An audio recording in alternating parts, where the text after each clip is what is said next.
So today we wanted to test some different packaging methods to throw those packages off the top of a high building, top of our Natural History Museum here.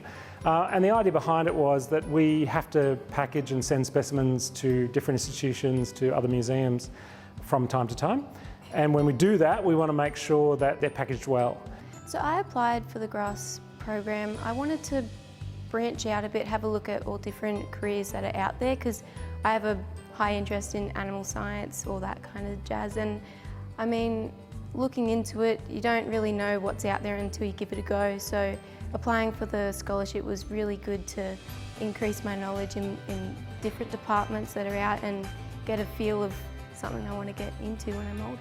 So I 100% recommend that everyone applies to it. You know, even if you don't end up going into a degree in rural or agricultural or environmental science, it's still super interesting just to see what's out there and I guess gain an appreciation of those industries. We've been cataloguing specimens, so finding out all the specs behind them and putting tags so that they can develop a catalogue online for anyone around to gather information on whatever species.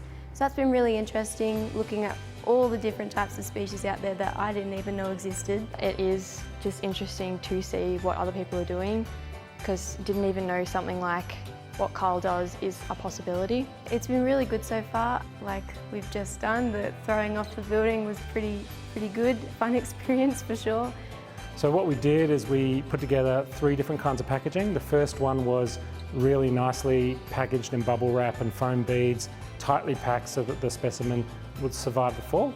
The second one was a bit more of a laissez-faire approach. We put a few foam beads in the bottom, packaged the specimen in amongst those beads and then threw that off the building.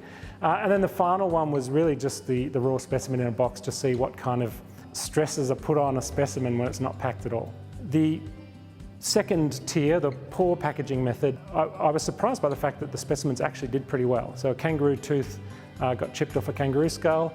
The insects maybe lost a few scales off their wings, but that was about it. And it was only when we didn't use any packaging at all that the specimens really suffered traumatic injury that they can't recover from. Yeah, it's been a real good learning experience.